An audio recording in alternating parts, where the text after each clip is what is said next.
સંત શિરોમણી શ્રી જલારામ બાપાની 226મી જન્મ જયંતિની ભવ્ય ઉજવણી સુરત શહેરમાં થશે, જેની તડામાર તૈયારીઓ ચાલી રહી છે। સુરતના લસકાણા સ્થિત જલારામ ધામ મંદિરે અન્નકૂટ દર્શન, શોભાયાત્રા, જાહેર ભંડારો સહિતનું આયોજન કરવામાં આવ્યું છે। સંત શિરોમણી શ્રી જલારામ બાપાની જન્મ જયંતિની સુરત શહેરમાં દર વર્ષે ભવ્ય ઉજવણી થાય છે। આ વર્ષે પણ જલારામ બાપાની 226મી જન્મ જયંતિની ભવ્ય ઉજવણી થનાર છે, જેને લઈને તડામાર તૈયારીઓ ચાલી રહી છે। સુરતના લસકાણા ડાયમંડ નગર પાસે આવેલા શ્રી શાંતાબેન દયાળજીભાઈ કોટક ચેરિટેબલ ટ્રસ્ટ જલારામ ધામ મંદિર અન્નપૂર્ણા અન્ન ક્ષેત્ર ખાતે પણ ભવ્ય ઉજવણી કરવામાં આવશે। અહીં મહાઆરતી, શોભાયાત્રા, જાહેર ભંડારા સહિતનું આયોજન કરવામાં આવ્યું છે।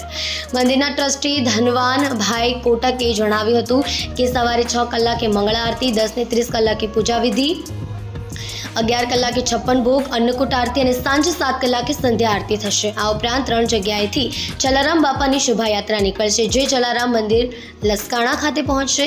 આ શોભાયાત્રામાં મોટી સંખ્યામાં ભાવિક ભક્તો જોડાશે, તેમજ બપોરે 11 વાગ્યાથી ભોજન પ્રસાદ શરૂ થશે, જે રાત સુધી ચાલશે।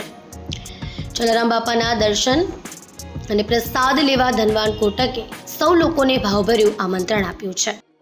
7 વાગ્યાની જે આરતી છે એ ચાલુ થઈ જાય, પછી 10:30 વાગે પૂજા આરતી થાય, મહાઆરતી થાય, સાંજે બપોરે અન્નકૂટ આરતી થાય અને 11 થી રાતના જ્યાં સુધી લોકો આવે ત્યાં સુધી ભોજન પ્રસાદ ચાલુ રહે, જે ભોજન પ્રસાદ લાખોની સંખ્યામાં થાય।